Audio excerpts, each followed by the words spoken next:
জাতীয় সংসদ নির্বাচনের মতোই উচ্ছ্বাস আগ্রহের পাশাপাশি উদ্বেগ উৎকণ্ঠাও শুরু হয়েছে ঢাকা বিশ্ববিদ্যালয়ের ডাকসু নির্বাচনকে ঘিরে। গতকাল মধ্যরাতে বিশ্ববিদ্যালয়ে ভাঙচুর বিক্ষোভকে কেন্দ্র করে নতুন করে ক্ষীণ স্বরে আলোচনা উঠেছে আগামী ৯ সেপ্টেম্বর নির্বাচন অনুষ্ঠান সম্ভব কিনা। রাজনৈতিক দলের ছাত্র সংগঠনগুলো ও পাল্টাপাল্টি তর্ক বিতর্কে জড়িয়েছে ডাকসু নির্বাচনকে ঘিরে সংকট নিরসনের পথ নিয়েই আমাদের আজকের এখন প্রকাশ নাম দিয়েছি রাজনীতির ছাত্রাবাস। বসেছি দুটি ছাত্র সংগঠনের নেতাদের সঙ্গে, আরও একজন পথে আছে, কিছুক্ষণের মধ্যে এসে যাবে। আমাদের সঙ্গে আছেন বাংলাদেশ জাতীয়তাবাদী ছাত্র দলের সাংগঠনিক সম্পাদক মোহাম্মদ আমানুল্লাহ আমান, আছেন গণতান্ত্রিক ছাত্র সংসদের সদস্য সচিব এবং আছেন জাহিদ আহসান, ঢাকা বিশ্ববিদ্যালয়ের আমাদের গণতান্ত্রিক ছাত্র সংসদের সদস্য সচিব জাহিদ আহসান এবং ঢাকা বিশ্ববিদ্যালয়ের সভাপতি, তিনি পথে আছেন, কিছুক্ষণের মধ্যে এসে পৌঁছবেন। আপনাদের দুজনকে স্বাগত জানাচ্ছি আমাদের সঙ্গে যুক্ত হওয়ার জন্য।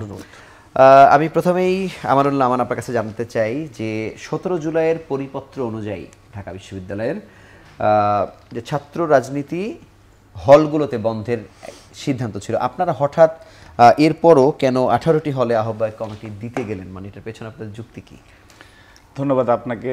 এখন টেলিভিশনে যারা দেখছেন সবাইকে আমার পক্ষ থেকে আন্তরিক ধন্যবাদ। সহ-আলোচক যিনি আছেন, দেখুন,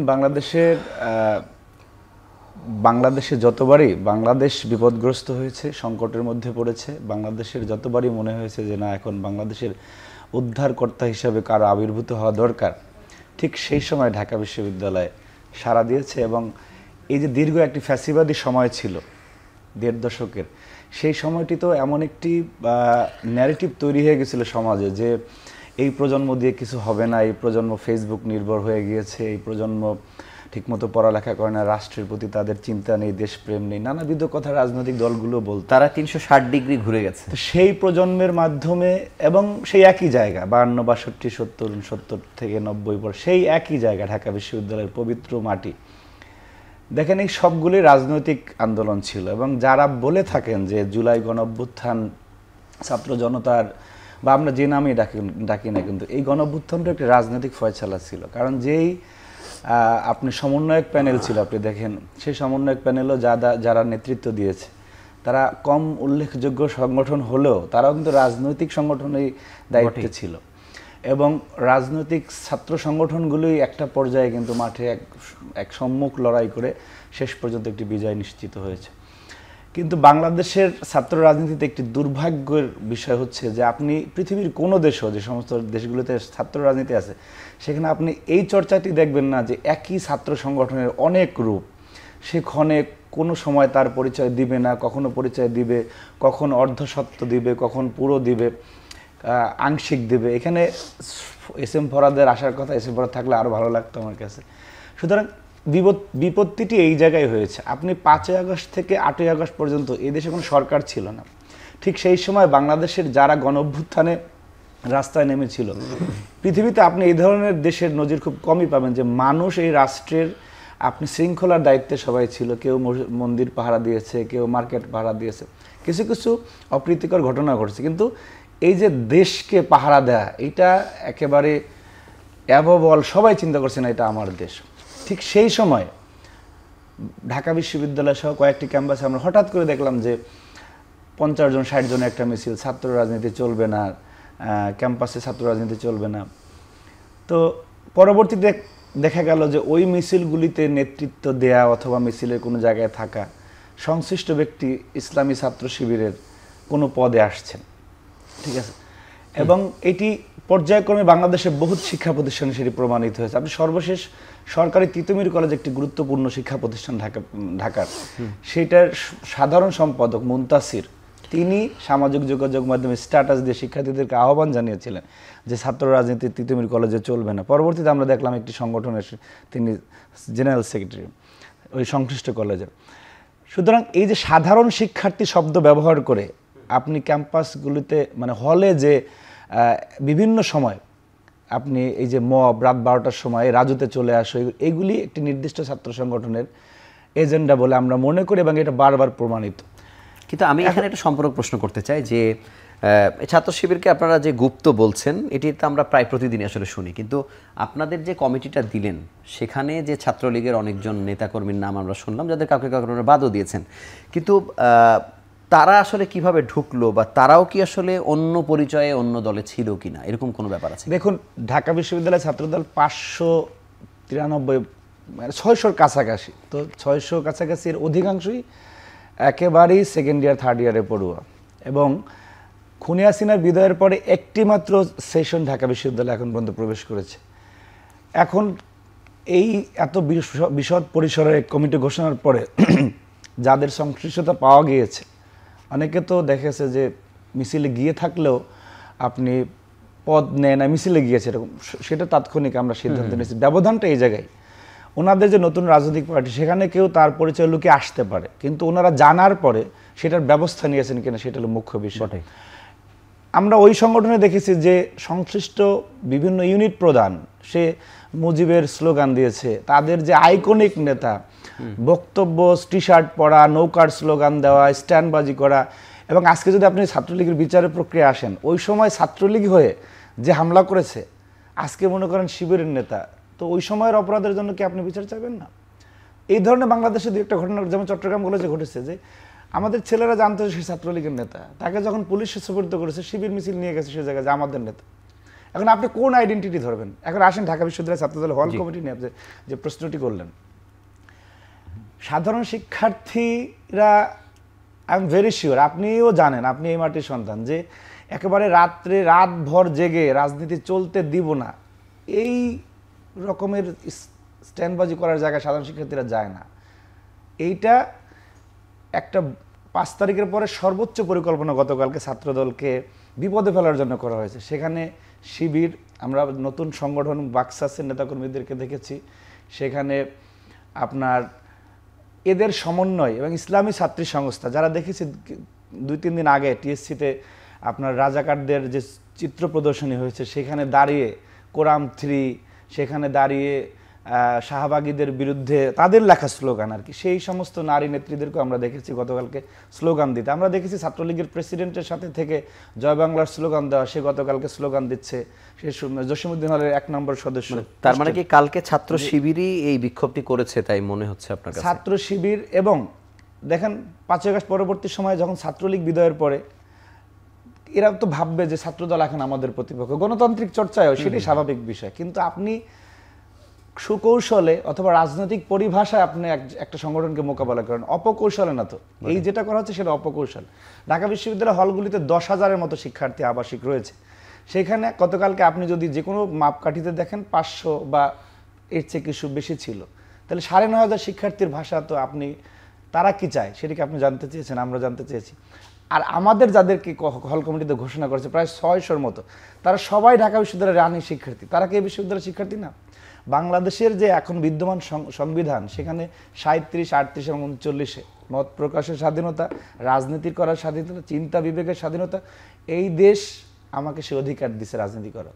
আমি যদি একা আমানো হলে রাজনীতি করতে চাই, আপনি সেটাকে ঘৃণা করতে পারেন, আপনি সেটাকে যুক্তিতর্কের মাধ্যমে বলতে পারেন, কিন্তু আমাকে বাধা দেওয়ার অধিকারও কিন্তু আপনাকে সংবিধান দেয়নি, রাষ্ট্র দেয়নি। আমি আপনার কাছে আসবো। জাহিদ হাসান, আপনার কাছে একটু জানতে চাই যে বিপ্লবী ছাত্রমৈত্রীর সাধারণ সম্পাদক আজকে অভিযোগ করেছেন যে গতকালকে যে বিক্ষোভটি হয়েছে সেখানে নেতৃত্ব দিয়েছে আপনাদের সংগঠনের নেতারা, বিশেষ করে তারা টিএসসি সহ অনেক জায়গায় কথা বলেছে, বিশেষ করে ছাত্রীদের যে হলগুলো আছে সেখানে আপনাদের নেত্রীদেরকে তারা দেখেছে।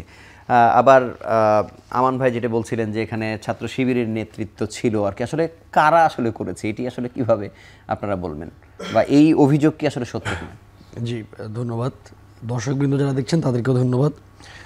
দেখুন, গতকাল রাতে বিশ্ববিদ্যালয়ে যেটি হয়েছে, এই দায়টি বিশ্ববিদ্যালয় প্রশাসন সহ সকল রাজনৈতিক ছাত্র সংগঠনের। সেটি আমি একটি রাজনৈতিক ছাত্র সংগঠনের প্রতিনিধি হিসেবে আমার উপরে বর্তায়, কিন্তু এই দায় নেওয়ার পাশাপাশি আরও একটু কথা আছে। দেখুন, আমরা যেটা অলরেডি আমার ভাই মেনশন করেছেন, ওইটাকে আমি একটু ভিন্ন ইনসাইটে বলতে চাই। আমরা বিশ্ববিদ্যালয়ে চেয়েছিলাম একটা রাজনীতির রিফরমেশন হবে।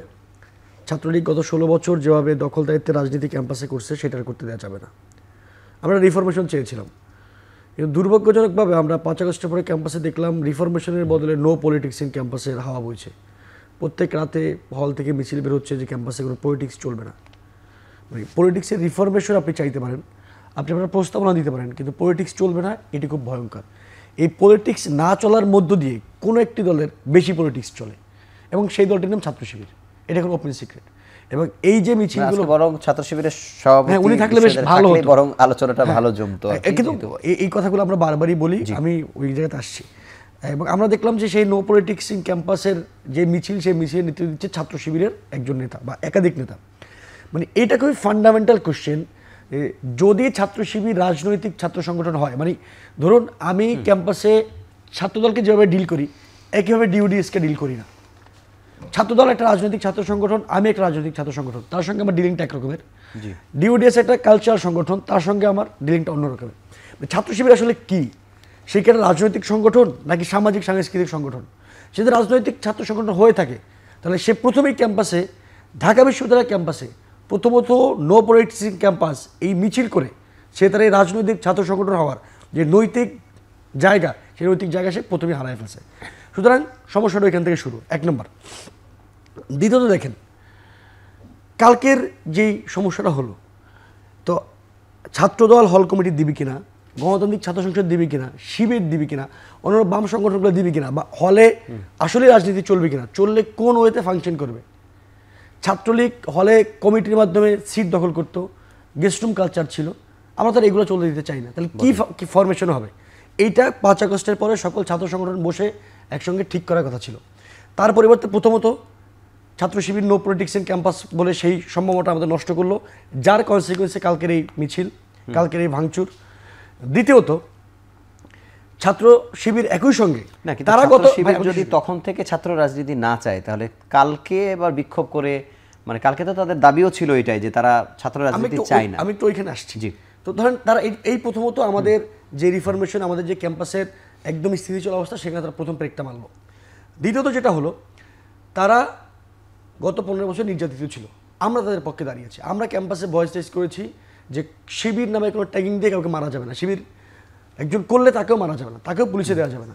এখন ঢাকা বিশ্ববিদ্যালয় ছাত্র শিবিরের, আমি যদি ভুল না করি, সামাজিক যোগাযোগ মাধ্যম সম্পাদক বা কিছু একটা, আমার ডিপার্টমেন্টের জুনিয়র মিফতাহুল ইসলাম মারুফকে যেদিন জিয়া হলে, শহীদ রাষ্ট্রপতি জিয়া হলে যেদিন মেরে থানায় সোপর্দ করা হয়, শাহবাগ থানায়, আমরা ছাত্রাধিকার পরিষদের নেতাকর্মীরা গিয়ে তাকে ছাড়িয়ে এনেছি।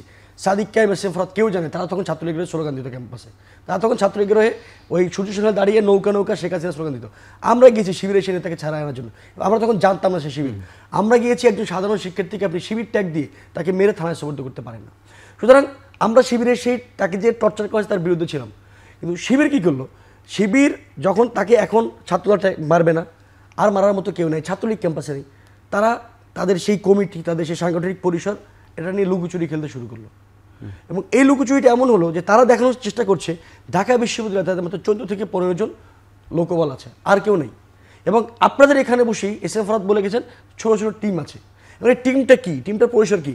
ওনারা কালকে আহ্বায়ক কমিটি দিয়েছেন, ওইটা কি সভাপতি সেক্রেটারি কমিটি নাকি অন্য কোনো কিছু, নাকি অন্য কি, আমরা কোনো কিছু জানি। আমি একটু শেষ করি। এই যে তারা অবিশ্বস্ততা তৈরি করছে ছাত্র রাজনৈতিক দলগুলোর মধ্যে, এই অবিশ্বস্ততার ফলে গতকালকের এই অবস্থা সৃষ্টি হয়েছে। একই সঙ্গে আমরা যেটা আপনারা আমাদের ব্যাপারে যে প্রশ্ন করেছেন, আমাদের কি স্ট্যান্ড কি ছাত্রদলের হল কমিটির ব্যাপারে, সেটা আমরা গতকাল বিকালে প্রেস ব্রিফিং করে আমাদের ঢাকা বিশ্ববিদ্যালয় সংসদ জানাই দিছে যে এখানে হল, আমি যেটা আগেই বলেছি, হল কমিটি থাকবে কিনা, থাকলে কীভাবে ফাংশন করবে, সেটা ঐক্যমতের ভিত্তিতে হইতে হবে। আমরা কালকে সেখানে তো বিশ্ববিদ্যালয় প্রশাসন তো আর এটা নিয়ে কোনো স্পষ্ট কোনো বার্তা আসলে দিচ্ছে না। এটা বিশ্ববিদ্যালয় প্রশাসনের ব্যর্থতা। তারা একটা কমিটি করেছিল, কমিশন করেছিল, আমাদেরকে দেখেছিল, তখন আমরা সবাই বসে ছাত্র দলের কাজ করতাম। তারা দেখিয়েছে আমাদেরকে একটা কমিটি করেছে, কমিশন করেছে, কিন্তু সেই কমিশন কোনো রকম। আমি বিরতিতে যাওয়ার আগে আপনার কাছে 1 মিনিট শুধু জানতে চাই যে মানে যতটুকুই যাই হয়েছে গতকালকে, মানে এটি কি আসলে নির্বাচন পেছানো বা নির্বাচন বন্ধ হয়, এরকম কি কোনো আশঙ্কা দেখেন? না, এখানে যদি এই ঘটনার প্রেক্ষিতে নির্বাচন পেছানোর কথা আসে, আমি মনে করি এজন্য সম্পূর্ণভাবে ঢাকা বিশ্ববিদ্যালয় কর্তৃপক্ষ দায়ী। কারণ তারাই মানে পেছাতে পারে কিনা সেই পরিবেশ তৈরি হয়েছে। না, আপনি যদি ঝামেলা আপনি তৈরি হয়, এটা সমাধানের জন্য যদি তারা সেই শক্তভাবে এটা হ্যান্ডেল করে এবং নৈতিকতার জায়গা থেকে করে, আমার তো মনে হয় যে ডাকসু পেছানোর কোনো সুযোগ আছে বলে মনে হচ্ছে না। কিন্তু এই দোহাই দিয়ে তাদের যে অপারগতা অথবা তারা যে এই বিষয়ে কোনো, আমি তো মনে করি তারা বায়াসড। কারণ হচ্ছে আপনি 5 আগস্ট পরবর্তী সময়ে ছাত্র প্রতিনিধি নামে প্রত্যেকটা হলে এক একজন বা একাধিক, আমি যদি মনে না করি, সেটাকে নির্বাচিত করে সিনেটে আজকে ঢাকা বিশ্ববিদ্যালয়ের যে যার কর্তৃপক্ষ তারা কোন পদাধিকার বলে, কিসের ভিত্তিতে তাদেরকে নিয়ে মিটিং করেছে, এবং হলগুলিতে যে ছাত্র প্রতিনিধি এরা কারা? ছাত্রদল 5 আগস্ট পরবর্তী সময় আমি একটু ঢাকা add করি ভাই, বিশ্ববিদ্যালয় sorry, থামাই। ঢাকা বিশ্ববিদ্যালয়ের যিনি ভিসি, আমরা দেখি তিনি ভিসি নির্বাচিত হওয়ার, ভিসি হওয়ার পরে ঢাকা মেডিকেলে গেছেন, পরে টিসি দিয়েছেন, তখন ট্রেনের কার্যক্রম চলে, তার গাড়ির গেট খুলে দিয়েছে সাদিক ক্যাম্প। তিনি প্রেস ব্রিফিং করছেন, পিছনে দাঁড়ানো সাদিক ক্যাম্প। বিশ্ববিদ্যালয়ের ভিসি কি জানতেন না তিনি একটা রাজনৈতিক ছাত্র সংগঠনের তখনকার সভাপতি? তিনি এই কাজ কিভাবে করছেন? জেনে শুনে নিয়ে আসছে। আমানুল্লাহ আমান, আপনার কাছে জানতে চাই যে উমামা ফাতেমা আজকে বলেছেন, আপনি জানেন যে ছাত্রদলের হল কমিটি বাতিল করতে হবে, শিবিরের কমিটি প্রকাশ করতে হবে। এই কথাটা আসলে খুব একটি রহস্যজনক বক্তব্য, মানে এটি আপনি কিভাবে ব্যাখ্যা করবেন? দেখুন, উমামা ফাতেমা গণ অভ্যুত্থানের আমাদের যে বৈষম্য বিরোধী আন্দোলন প্ল্যাটফর্ম, সেখানের সমন্বয়ক ছিলেন। এই অভ্যুত্থানে যারা যেভাবেই অংশগ্রহণ করেছে সবার প্রতি আমাদের শ্রদ্ধা আছে, কিন্তু সে আগে একটি সংগঠনে ছিল। এই ব্যানারে আসার পরবর্তী সময় উনি যখন ব্যানারটি ত্যাগ করলেন, তখন যে সমস্ত শব্দ চয়ন করেছেন, তারপরে সামাজিক যোগাযোগ মাধ্যমে আমরা দেখেছি প্রায় 2.5 ঘন্টার একটি লাইভ, এবং তার বক্তব্যের সমর্থন জানিয়ে আমিও অনেক টকশোতে আমি অনেক কথা বলেছি যে সে এটি বলেছে, আপনারা কেন এটার ব্যাখ্যা দিচ্ছেন না, এনসিপির নেতাদেরকে বলেছি, বৈষম্য বিরোধী ছাত্র আন্দোলনের। কিন্তু তার প্রত্যেকটা পদক্ষেপের একটা মোটিভ আছে বলে আমার কাছে মনে হচ্ছে, এবং উনি খুবই সুযোগ সন্ধানী বলে আমার কাছে মনে হচ্ছে তার আচরণে, যে ডাকসুকে কেন্দ্র করে ওনার একটি ইচ্ছা থাকতেই পারে, কিন্তু যে কথাটি বলেছে সেটা তো স্পষ্টত ওই সাংঘর্ষিক, যে আপনি একই সাথে ছাত্র রাজনীতি চাচ্ছেন না, একই সাথে একটি সংগঠনের কমিটি প্রকাশ চাচ্ছেন, আর একটি বন্ধ চাচ্ছেন, আপনি আসলে কি চাচ্ছেন? এটা শিক্ষার্থীরা বিভ্রান্ত হচ্ছে। এবং গ্রামে একটা কথা বলে যে মানে উস্কে দেয় আর কি, উস্কে দিয়ে দূরে দাঁড়িয়ে দেখা। আমরা দেখেছি ওবামা ফাতেমার একটা রহস্যজনক মানে উনি ভূমিকা পালন করতেছেন এই গতকালকের ঘটনায়, যে উস্কে দেয়া, এবং উনি মেয়েদেরকে ওই রকমভাবে যাদের বিরোধিতা করছেন বাম থাকা অবস্থায়, যে যারা ছাত্রী সংস্থা তাদের সাথে ওনার মানে অর্থাৎ স্বার্থের কারণে যে মিলে যায়, স্বার্থের কারণে যে নৈতিকতার মানদণ্ড ভেঙে যায়, এটা ওনার আচরণে আমি দেখেছি। খুবই অল্প করে শোনা যায়, কিন্তু এমনও কথা শোনা যাচ্ছে যে যদি এগুলো অনেকটা হয়তো ভিত্তিহীন হতে পারে, যে হ্যাঁ ছাত্র দলের সাথে যদি বাকশাসের যদি এক ধরনের জোট হয়, সেটি বামপন্থী আন্দোলনের সাথে শিবিরের হতে পারে, এরকম কথা আপনারা শুনেছেন কিনা? বা আপনি যেমন বলছেন যে সুযোগ সন্ধানী বা নানাভাবে ব্যাখ্যা করছেন, মানে এটিও হতে পারে কিনা, মানে এরকম কোনো আজকে আপনারা পেয়েছেন কিনা, বা সেরকম জায়গা থেকে উনি কথা বলা শুরু করেছেন কিনা? মানে শিবিরের সাথে তাদের কোনো এটা ওই যে আপনি যদি আপনার স্বার্থের কারণে, আপনার যেটা বললাম নৈতিকতার মানদণ্ড যদি আমি ক্ষণে ক্ষণে ভেঙে যায়, তাহলে আপনি যে কোনো সমীকরণে যেতে পারেন। কিন্তু আমরাও শুনেছি যে মানে অনেকে বলে যে ছাত্র দলের কাছ থেকে সে কোনো ফেভার পাচ্ছে কিনা, এটা আমাকে একাধিক জায়গা থেকে প্রশ্ন করেছে। আমি তাদের উদ্দেশ্যেও বলতে চাই এখান থেকে স্পষ্টভাবে, ছাত্রদল অনেক বড় একটি সংগঠন। ছাত্রদলের হল পর্যায়ের অনেক নেতাকর্মীর ত্যাগ, শ্রম, ঘামের ধারে কাছে উমামা এই দেশের জন্য পরিশ্রম করে নাই।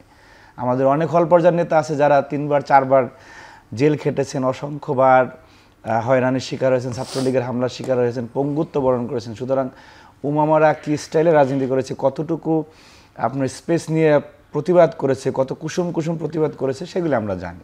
সুতরাং এটা আমাদের আলোচনার বিষয় না। আমি আপনাকে একটু যদি আপনি সময় দেন বলতে চাচ্ছি, সেটি হচ্ছে ছাত্রদলকে নিয়ে অনেক ধরনের ব্যাশিং করার অপচেষ্টা, ছাত্রদলের ক্যারেক্টার অ্যাসাসিনেট করার অপচেষ্টা আমরা দেখেছি। কিন্তু আপনি দেখেন যে এত বড় একটি ছাত্র সংগঠন 5ই আগস্ট থেকে আজকে পর্যন্ত এক বছরের বেশি অধিক সময় ঢাকা বিশ্ববিদ্যালয়ে আমাদের পদধারী নেতার সংখ্যা 1000-এর উপরে, কর্মী বাদ দিয়ে। সেইখানে কি আপনি কোথাও শুনেছেন যে কোনো হলে ছাত্রদলের একজন নেতা কোনো একজন শিক্ষার্থীকে একটা ধাক্কা দিয়েছে? একটা ঘটনা, এত বড় একটি পরিবার, জাতীয়তাবাদী পরিবার, একটা ঘটনা ঘটে নাই।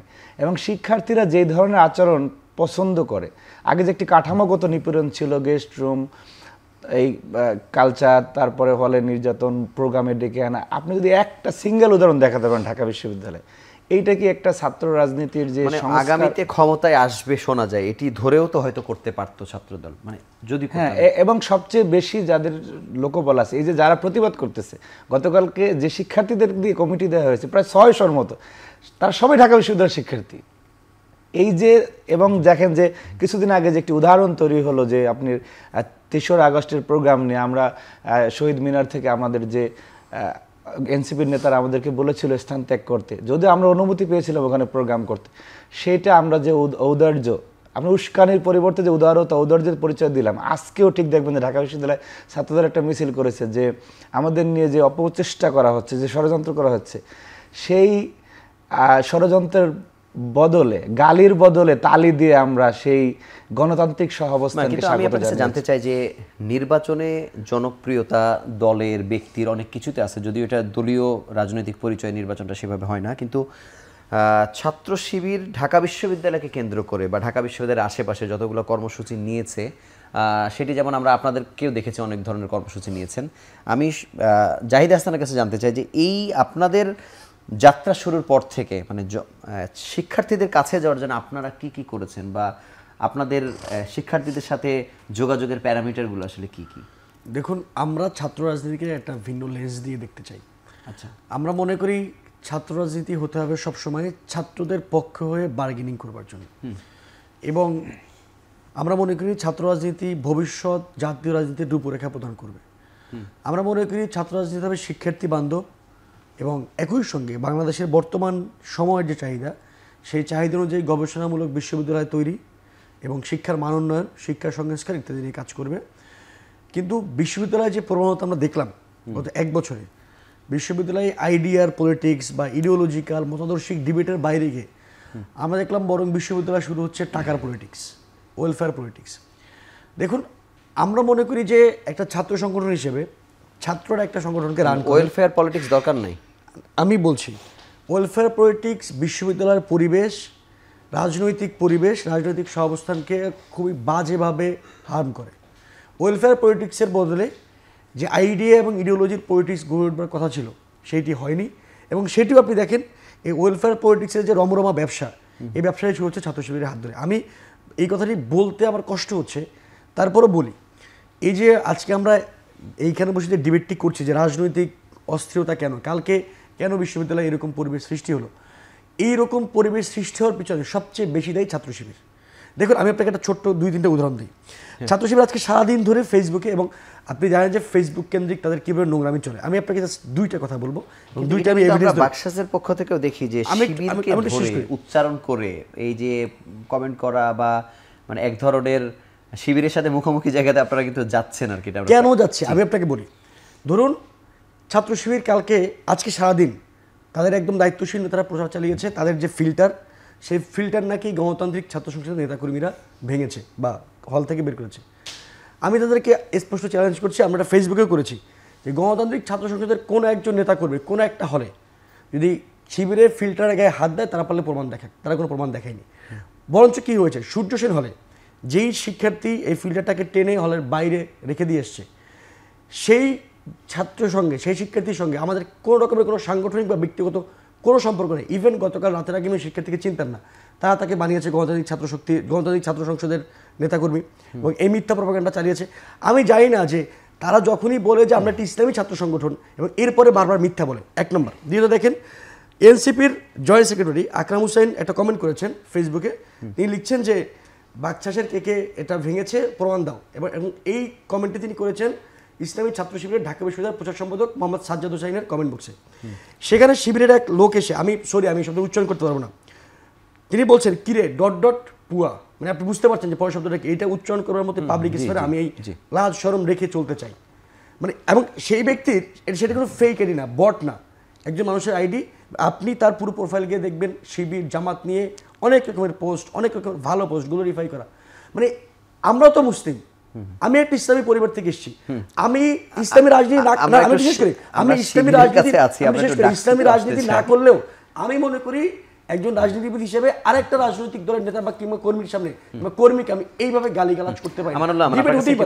তারা ইসলামী ছাত্র সংগঠন হয়ে এভাবে কিভাবে গালিগালাজ করে ওপেনলি, পাবলিকলি, ফেসবুকে, এবং এটার ফলে তারা একই সঙ্গে তারা ইসলামের কথা বলে, এই যে এখানকার মানুষের লোকায়ত ইসলাম, আমরা এই ইসলাম থেকে বড় হয়েছি, সেই ইসলামকে একই সঙ্গে হ্যাম্পার করে।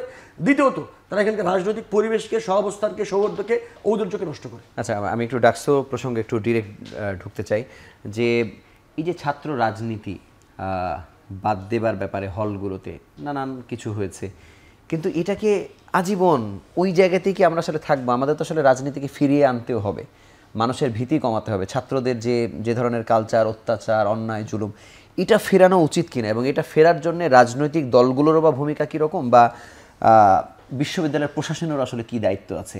কারণ আপনি যদি মূল গণতান্ত্রিক চর্চায় আসতে চান, আপনাকে কিন্তু ওই রাজনীতির মধ্যে দিয়ে মানুষের নিরাপত্তার ব্যবস্থাও করতে হবে। আপনি কি মনে করেন এটি কীভাবে হতে পারে? দেখুন, আমরা একজন মনীষীর কথা জানি যে প্রকৃত দেশপ্রেম হচ্ছে যে আপনার উপর অর্পিত যে দায়িত্বটুকু সেটা যদি আপনি যথাযথভাবে পালন করেন, সেটাই প্রকৃত দেশপ্রেম। আপনার সমাজের সবাইকে নিয়ে যে কাজ করার সক্ষমতা থাকতে হবে বিষয়টা তা না, আমার উপরে যতটুকু দায়িত্ব। বিশ্ববিদ্যালয়ের প্রশাসন যদি মনে করত যে ঢাকা বিশ্ববিদ্যালয়ের প্রকৃত গণতান্ত্রিক সহ অবস্থান ফিরিয়ে আনবেন, এটা খুবই সম্ভব ছিল। আমি খুবই দৃঢ়ভাবে বলতে চাই, ঢাকা বিশ্ববিদ্যালয়ের বর্তমান ভিসি মহোদয় এবং প্রক্টর সহ প্রশাসনিক পদে যারা আছেন তাদের স্পষ্ট ব্যর্থতা এখানে রয়েছে। কিন্তু তারা তো বলছেন যে ওই সাধারণ শিক্ষার্থীদের মতামতটাই তারা এস্টাবলিশ করার চেষ্টা করবেন, তারা কিন্তু এটা বলছেন না যে 9,500 যারা এইখানে অংশগ্রহণ করলো না তারা সাধারণ শিক্ষার্থী। আপনি যদি গণতান্ত্রিক পদ্ধতিতে মূল্যায়ন করেন তো অধিকতর তো যারা 9,500 500 লোক আসছেন, এবং এই 500 অত্যন্ত সন্নিবেশিতভাবে এবং একটি সুপরিকল্পিত বিকাল 3টা থেকে প্রচার করে তারা সর্বশেষ আঘাতটি করতে চেয়েছে ছাত্রদলের ক্যারেক্টার অ্যাসাসিনেট করার জন্য। কারণ একটি ছাত্র সংগঠনে 600 মতো নেতাকর্মী একদিনে পদধারী হয়েছেন হলগুলিতে। এটা যারা আমাদের সমালোচনা করে তারা আগামী 200 বছর আন্দোলন সংগ্রাম, তাদের মতাদর্শ এগুলি প্রচার করেও ঢাকা বিশ্ববিদ্যালয় ক্যাম্পাসে সেই সক্ষমতা রাখে না। এবং দেখেন যে কতটা ধৈর্য এবং সহিষ্ণুতার পরিচয় ছাত্রদল দিয়েছে। সুতরাং গণতান্ত্রিক যে ব্যবস্থা, পুনঃপ্রবর্তন, সহাবস্থান ক্যাম্পাসে নিয়ে আসা, সেটা কিন্তু ছাত্রদল প্রত্যেকটা পদে পদে শিক্ষার্থী বান্ধব যে সমস্ত কর্মসূচি, অসংখ্য কর্মসূচি কেন্দ্রীয় সংসদ এবং ঢাকা বিশ্ববিদ্যালয় নিয়েছে, শিক্ষার্থীদের পাশে রয়েছে। ইন্ডিভিজুয়ালি অনেক শিক্ষার্থী অনেক সময় বিপদে পড়লে আমরা রেসপন্স করি, ভর্তির বিষয়ে, চিকিৎসার বিষয়ে, নানাবিধ বিষয়ে আমরা পাশে থাকি। কিন্তু এই যে অত্যন্ত সূক্ষ্মভাবে আমাদেরকে বিপদে ফেলার জন্য, কিন্তু আমরা মনে করি যে না, এইখানে ধৈর্যের পরীক্ষায় আমরা উত্তীর্ণ হয়েছি। আপনাদের অবস্থান, কারণ আমরা ওই যে যেটা ভাই বলেন মুখে ইসলামের কথা বলি না, আমরা ধারণ করি ওই যে ইন্নাল্লাহা মাআস সাবিরিন, আল্লাহ বলেছে ধৈর্যশীলদের সাথে আছি। এই যে আপনাদের আজকে আমি একটু শেষ করি, একদিনের ব্যবধানে ঢাকা বিশ্ববিদ্যালয়ের শিক্ষার্থীরা বুঝতে পেরেছে যে না, এটা একটি জেনুইন ষড়যন্ত্র। এবং সেই ষড়যন্ত্র আপনি দেখেন 2-1 দিনের ভিতরে সবচেয়ে ভালো হয়েছে কি 5 আগস্ট পরবর্তী সময়ে একটি সংগঠনের স্বরূপ উন্মোচিত হয়ে গেছে যে আসলে এটা যদি না ঘটতো, বাংলাদেশের শিক্ষার্থীরা একটা মধ্যে থাকতো যে আসলে শুনি তাদের আদর্শের কথা, শুনি তারা ভালো কথা, নীতি কথা বলে, আসলে মনে হয় হতে পারে। কিন্তু 5 আগস্টের পরবর্তী সময় মানুষের ভেঙেছে, আপনার মনে হয়? হ্যাঁ, ভেঙেছে। কারণ আপনি দেখবেন যে এরা ওই যে বিএসটিআই অনুমোদিত ISO সনদপ্রাপ্ত গালিবাজ, এরা এত গালি দিতে পারে মানুষকে। আপনি যদি পরমত সহিষ্ণুতা না থাকে, ধর্মের কথা তো পরে। কিন্তু আমি জানতে চাই যে এই যে আপনাদের অবস্থান বা এই যে ডাকসু নির্বাচন, মানে সেখানে জয় পরাজয় বা যেভাবে বলি না কেন, মানে আপনাদের অবস্থান কেমন হবে, আপনারা প্রত্যাশা করেন কি রকম, বা আপনারা কারোর সাথে জোট করবেন কিনা? ডাকসুর তফসিল ঘোষণার সাথে সাথে সেটা ইতিবাচকভাবে স্বাগত জানিয়েছি সংগঠনের পক্ষ থেকে। এখানেও আমাদেরকে নিয়ে একটি ন্যারেটিভ তৈরি করা হয় যে ছাত্রদল চায় না। দেখুন, আমি আবারও বলতে চাই, আমাদের যত কর্মী আছে এবং ভোটার, তারা সেই পরিমাণ ভোট ইনশাল্লাহ যারা আমাদের নিয়ে ষড়যন্ত্র করে তারা পাবে না। সাধারণ শিক্ষার্থীরা যারা রাজনীতি করে না তারা কাদেরকে ভোট দিবে সেটা তো একান্তই তাদের বিষয়। কিন্তু এই প্রোপাগান্ডা আমাদেরকে নিয়ে করা হয়। কিন্তু আমরা বলেছি যে আপনি ঢাকা বিশ্ববিদ্যালয়ের 3রা আগস্ট অর্থাৎ হাসিনা পালানোর আগের দিন 4 তারিখ, সেই দিন যখন সারা বাংলাদেশ হাসিনার বিদায়ের অপেক্ষা করতেছে, সেই দিনও ঢাকা বিশ্ববিদ্যালয়ের কিছু কর্মকর্তা কর্মচারী হাসিনার পক্ষে মিছিল করেছে। এবং এখনও আমি একেবারে দায়িত্ব নিয়ে বললাম, আপনি ঢাকা বিশ্ববিদ্যালয়ে যান, আপনি সেই কেরানি থেকে ভিসি পর্যন্ত অসংখ্য সাবেক ছাত্রলীগের হলের প্রেসিডেন্ট, সেক্রেটারি, সেন্ট্রাল এবং বিশ্ববিদ্যালয় কমিটির নেতারা যারা বহাল তবিয়তে এখনও হাসিনার ফ্যাসিবাদকে বাংলাদেশে ফিরিয়ে আনার জন্য ঢাকা বিশ্ববিদ্যালয়ে কাজ করছে, তাদের বিচারের বিষয়ে, তাদের আইনের আওতার বিষয়ে কেউ কোনো কথা বলে না। আমরা বলে কি যে ডাকসু পেছানোর জন্য কথা বলতেছে। আশ্চর্য, আপনি একজন ফ্যাসিস্টের বিচার চাইতে পারবেন না? আপনি সেই কাজগুলি একই সাথে করতেন। যেই কর্মকর্তা কর্মচারী ডাকসুর পোলিং এজেন্ট থাকবে, তারা যদি হাসিনার পদলেহনকারী হয়ে থাকে, তারা যদি শিক্ষার্থীদের উপর হামলাকারী মদতদাতা হয়ে থাকে, তার নেতৃত্বে কি ডাকসু হবে। আমাদের সঙ্গে এই পর্যায়ে যুক্ত হচ্ছেন ঢাকা বিশ্ববিদ্যালয়ের ছাত্র শিবিরের সভাপতি এস.এম. ফরহাদ। আপনাকে স্বাগত জানাচ্ছি আমাদের অনুষ্ঠানে। আমরা 2 পর্ব আসলে পার করেছি। যতটুকু কথা হয়েছে বলা যায় যে ছাত্র শিবিরের বিপক্ষে কথা হয়েছে। ছাত্র দলের সাংগঠনিক সম্পাদক এবং জাহিদ হাসান তারা বারবারই বলেছিলেন যে কেন গুপ্ত অবস্থায় শিবির আছে, এই গুপ্ত অবস্থার মধ্য দিয়ে তারা নানা ধরনের সুবিধা নিচ্ছে, এবং গতকালকে রাতের যে ঘটনা ঘটেছে সেখানেও আপনাদের ভূমিকা আছে, এটি তারা দাবি করেছেন। আপনার বক্তব্য জানতে চাই। এবং একটি বিষয় সম্পূরক প্রশ্ন আপনার কাছে করতে চাই যে হল কমিটি যে আসলে আপনারা চান না, অনেকেই হয়তো চাচ্ছেন না, বিএনপি ছাত্রদল দিয়েছে, কিন্তু আজীবন কি এভাবেই থাকবে, নাকি আসলে গণতান্ত্রিক চর্চার লক্ষ্য হলেও আসলে এই পরিবেশ পরিস্থিতির পরিবর্তন হওয়া উচিত, সব জায়গাতে রাজনীতি আসা উচিত, কি মনে করেন? এখানে অনেকগুলো ইস্যু আসছে। প্রথমত হচ্ছে গুপ্ত রাজনীতি কেন্দ্রিক ইস্যু আর কি। আমি আজকেও বেশ কয়েক জায়গায় বলেছি, ছাত্র শিবির গত 5-7 মাসে যে পরিমাণ ম্যাসিভ স্কেলে, বিগার স্কেলে প্রোগ্রাম করেছি, তার ধারে কাছেও ছাত্রদল কিংবা বাকচাষ করে নাই। তারা করেছে হয়তো শোডাউন পলিটিক্স, বড় বড় মিছিল সমাবেশ, এগুলো না না, এই যে প্রথমে আমি হল কমিটি যে দেয়া হচ্ছে না, মানে হলে কারা রাজনীতি করে বাইরে আর কি, বাইরে হয়েছে, বাইরে আমরা বাইরে শোডাউনও দিই নাই, শোডাউন মিছিল আমরা দিই নাই। আপনারা মিছিল করলে এটা মিছিল, আমরা করলে শোডাউন, বরং আমরা আচ্ছা আমরা বলতে দিলে ভালো হয়। তো এরপরও যদি এত ম্যাসিভ স্কেল, যেমন মনে করেন ঢাকা বিশ্ববিদ্যালয় আমরা এই যে 5ই অগাস্টে উপলক্ষে সাইকেলারি করেছি, শিক্ষার্থীরা ওপেন না, তো আরো নানান ফরম্যাটে যত টিএসসি হল রুম ভর্তি প্রোগ্রাম চলতেছে, শিক্ষার্থীরা আছে, মানে তাদের দাবি হচ্ছে যে তারা 600 সদস্যর কমিটি দিয়েছে, মানে সেই জায়গায় এরপরও যদি কোনো তাদের কনসার্ন থাকে যে আর কোন ফরম্যাটে করা যায়, তারা রিকমেন্ডেশন দেয়। দ্বিতীয়ত হচ্ছে ছাত্র শিবির তো 1977 থেকে কাজ শুরু করছে, আর বাকচাষ হয়তো গত বছর কাজ শুরু করছে বা এবছর। তো ছাত্র শিবিরে এতদিনের পুরো ইতিহাসে আমরা এখানে নেতা হওয়ার কম্পিটিশন নাই, যে কারা একে নেতা হবে, পেটে বিশাল কমিটি হবে এরকম। এখানে লিডার চুজ করা হয় 1-2জনকে, তারা পলিসি ঠিক করেন, পলিসি ঠিক করে সবাই এটা মেনে নেন, এই স্টাইলে চলে। আরেকজনের অ্যাসাইন করা পলিসি দিয়ে তো সংগঠন চলবে না। আমার সংগঠন যে স্টাইলে আমরা দেখেছি, আমাদের সিস্টেম অনুযায়ী চললে, আমাদের যে সিস্টেম, এটা এখন পর্যন্ত দেখা বেস্ট সিস্টেম। কারণ আপনারা এখানে ইন্টারনাল মারামারি দেখেন নাই, এখানে গ্রুপিং দেখেন নাই। আপনার এক সংগঠনে 5 জনের 5 গ্রুপ, 5 জনের মেনটেন করে রাজনীতি করবেন, গোরাম পলিটিক্স করবেন, এই জিনিস ছাত্র শিবিরে কখনো ভিজিবল হয় নাই। আমারটা এখন পর্যন্ত বেস্ট দেখা। এর মধ্যে যদি আপনাদের বেটার সাজেশন করতে পারেন। গতকালকের ঘটনার সাথে আপনাদের কোনো গতকালকের ঘটনায় আমরা দেখলাম যে বেশ একটা সংগঠন বিকেলবেলা, দুপুরবেলা বড় প্রেস কনফারেন্স করে ঘোষণা দিয়ে প্রতিক্রিয়া জানিয়ে তাদের কার্যক্রম শুরু করে, পরবর্তীতে তারা লিড দিয়েছে, সেখানে অ্যানাউন্স করেছে, সবকিছু করেছে। এবং বাম সংগঠন, বেশ কিছু বাম সংগঠন সাবেক নেতা বা নেত্রী, তারাও মিলে এখানে জোট হয়ে মোটামুটি ভালো পারফর্ম করছে। আমাদের শিবিরের ফিল্ডটা দেখলাম ভেঙে চুরে ফেলে দিচ্ছে, হ্যাঁ। এবং ওই টোটাল প্রোগ্রাম জুড়ে অর্ধেক ছাত্রদলকে গালি দিচ্ছে, অর্ধেক শিবিরকে গালি দিচ্ছে, মানে টোটাল প্রোগ্রামের ডিউরেশন। এরপরে যদি শিবিরকে উপর বলেন, এটা হচ্ছে দায় চাপানোর রাজনীতি। যখন দেখছেন ব্যর্থ হয়েছেন, যখন দেখছেন এই যে মব ক্রিয়েট করে ব্যর্থ হয়েছেন, যখন দেখছেন এই মবটা ছিল মানে স্বতঃস্ফূর্ত না, মানে নিজেরা তৈরি করে মব করা, ভাঙচুর করা, তখন কিন্তু যা কিছু হয়েছে এ দিয়ে কি ডাকসু নির্বাচন পেছানোর কারো উদ্দেশ্য আছে? আচ্ছা, বলছিলাম যেটা, এর মধ্যে দিয়ে শিবিরের উপর একটা পরবর্তী দায় চাপানোর চিন্তা করা হয়েছে। আর আমার কাছে মনে হয় এইসব মব ক্রিয়েট কিংবা অন্য কোনো ইস্যু অথবা অন্য কোনো ফার্দার ইস্যুতে কখনোই ডাকসু পেছানোর কোনো প্রশ্নই আসে না। ডাকসু অন টাইমে হয়ে বিশ্বাস করি। আর এর আগে আপনি একটা কোয়েশ্চেন করছেন হল কমিটি ইস্যু নিয়ে, আমার কাছে খুবই ক্লিয়ার কথা, আমরা শিক্ষার্থীরা যখন যেটা চাইবে সেই অনুযায়ী, যদি কালকে আপনি হাইপোথেটিক্যালি ধরেন, কালকে সিদ্ধান্ত নিলেন যে একটা গণভোট হইলো, গণভোট মানে খুবই সিম্পলি শিক্ষার্থীদেরকে ইমেল করছে, সবার একাডেমিক ইমেল আছে, সবার মতামত দিল যে হলে কমিটি থাকতে পারবে, তখন আমরা দিব। আর এখন পর্যন্ত আমাদের অবজারভেশন হচ্ছে শিক্ষার্থীদের মতামত হল কমিটি না থাকার ব্যাপারে, এই জন্য আমরা হল কমিটি দেই নাই, হল কমিটি দিচ্ছি না। আর যদি কখনো বিশ্ববিদ্যালয় প্রশাসন দেখে যে, বা অনেক সময় এটা বলতে পারেন যে ছাত্র সংগঠনগুলো তো হচ্ছে হল কমিটির পক্ষে, এই 10টা বা 20টা সংগঠন, আমি যেটা বিশ্বাস করি ছাত্র শিবির, ছাত্র দল মিলে, সব সংগঠন মিলে যদি একজুটিতে রাখেন, সব সংগঠন মিলেও 50% স্টুডেন্টের প্রতিনিধিত্ব কখনোই করে না। মোর দেন 50% স্টুডেন্ট একেবারে জেনারেল পলিটিক্যাল রাজনীতি করে না, এমন ঢাকা বিশ্ববিদ্যালয়ের শিক্ষার্থী। সাধারণ যারা আসলে যারা পলিটিক্যাল শিক্ষার্থী, এদেরকে যখন আপনি ট্যাগ দিবেন, ছাত্রলীগের মতো আপনাকে তরাবে, এদেরকে যখন আপনি ট্যাগ দিবেন আপনাকে তরাবে। মোর দেন 50% স্টুডেন্ট, ব্যাপারটা ঢাকা বিশ্ববিদ্যালয়ে বলতে দেন, মোর দেন 50% স্টুডেন্ট অ্যাপলিটিক্যাল এখন পর্যন্ত। আপনি যখন শুধুমাত্র এই 5-10টা সংগঠনের প্রতিনিধিত্ব মনে করেন, তারাই মেন প্রতিনিধিত্ব করে। যাই হয়েছে, মানে এটি যদি কোনো ষড়যন্ত্র হয়ে থাকে, যারাই করে থাকুক না কেন, আমি এটা ষড়যন্ত্র বলবো না। শিক্ষার্থীদের স্বতঃস্ফূর্ত খুব হল কমিটি, হল রাজনীতির ব্যাপারে আছে, এটা সত্য। কিন্তু যেটা ভাঙচুর এবং মব ক্রিয়েট, যেটা কালকে মানে বিশ্ববিদ্যালয় প্রশাসনের টিচারদের সাথে যে আচরণটা হয়েছে, এটা শিক্ষার্থীদের সাধারণ শিক্ষার্থী করার কথা না।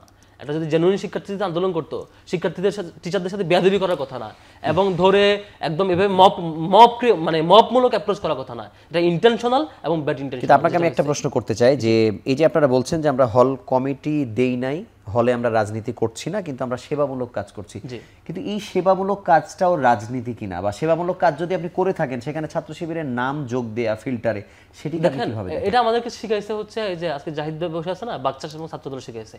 ছাত্রদল সবার প্রথম এখানে ওই যে নেম প্লেট সহ ওই যে ইয়া দিয়েছে, তাহলে আমাদেরকে অনুসরণ করেন ভাই, আমাদেরকে অনুসরণ করেন রাজনীতি করেন। বাচ্চা সবার আগে, ছাত্রদলেরও আগে মনে হয়, বাচ্চা সবার আগে হচ্ছে এখন যারা অ্যাক্টিভিস্ট আর কি। একটু ইন্টারেস্টিং গল্প বলি, বাচ্চা বলবে যে ছাত্রদলকে হলে ঢুকতে দেবে না, হলে রাজনীতি করতে পারবে না, শিবির করতে পারবে না, শিবির এটা করে ওইটা করে বলবে। তারা কিন্তু আবার ব্যক্তি রাজনীতি করে, পার্সোনাল রাজনীতি। মনে করেন আপনি একটা হলে থাকেন, আপনার অধীনে 5-10 জন থাকবে, নিজেরা মব ক্রিয়েট করবে, নিজেরা বিভিন্ন কাজ করবে। ওই ব্যক্তি কোরাম মেনটেন করা খুব মজার, কোরাম পলিটিক্স খুব মজার।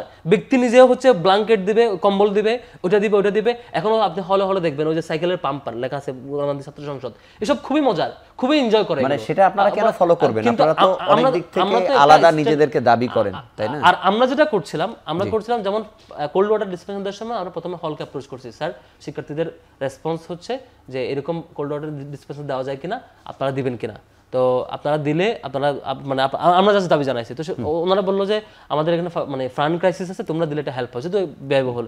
আর আমরা চিন্তা করছি শিবিরে আমাদের নিজস্ব টাকা নাই, আমাদের ওই হলের অ্যালামনাই যারা শিক্ষার্থীরা ওই অ্যালামনাই সেই বক্তব্য আমি শুনেছি। আমরা অনুষ্ঠানের শেষ প্রান্তে আমানুল্লাহ আপনার কাছে জানতে চাই যে ডাকসু নির্বাচন যথাসময়ে হচ্ছে এবং খুব উৎসব মুখর পরিবেশে হচ্ছে, সেটি আপনারা বিশ্বাস করেন কিনা বা সেদিকে আপনারা এগিয়ে যাচ্ছেন কিনা? আমরা এগিয়ে গেলে শুধু হবে না তো, যারা মূল দায়িত্বশীল তাদের সেই দায়িত্বশীল ভূমিকা অত্যন্ত জরুরি। তারা যদি তাদের জায়গায় সঠিক থাকে, আমি মনে করি না যে কোনো প্রতিবন্ধকতা এখানে তৈরি করতে পারবো, কারণ সবাই এখানে অত্যন্ত আন্তরিক রয়েছে শিক্ষার্থীদের এই অধিকারটি পুনঃস্থাপনের জন্য। একটু আমার ভাই যেটা বলেন একটু বলি, 30 সেকেন্ড। বিষয় হচ্ছে উনি বললেন যে শিক্ষার্থীরা চাইলে ওনারা হল কমিটি দিবেন। ভাইরে ভাই, বাংলাদেশের কোন শিক্ষার্থী আপনার হল কমিটি চাইবে? সবকিছু শিক্ষার্থীদের উপর চাপিয়ে দেন গেলে, সাধারণ শিক্ষার্থী কথায় কথায়। না না না না, আমি কথা বলি নাই, আমাদের কর্মীরা চাইছে এই জন্য আমরা হল কমিটি দিচ্ছি, ঠিক আছে? শিক্ষার্থীরা সেটা কতটুকু এই নেতৃত্ব পছন্দ করবে না করবে সেটা ডাকসুতে প্রতিফলিত হবে। ওনারা আমাদের ছাত্র দলের বিশ্ববিদ্যালয়ের প্রেসিডেন্ট সেক্রেটারি থেকে শুরু করে, আপনিও মনে অন্তত 20-50 জনকে চিনেন।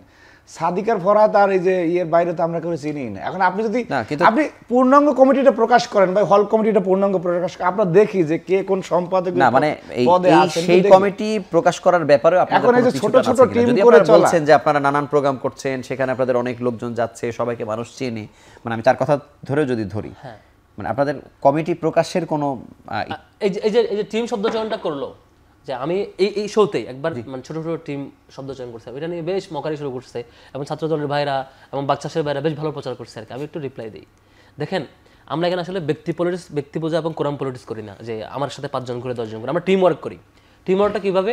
মনে করেন আমি হচ্ছে কোল্ড ওয়াটার ডিসপেন্সার দিব, ওই হলের প্রবেশকে হ্যান্ড ওভার করতে হবে, আর 5 জন সেটা রিসিভ করবে।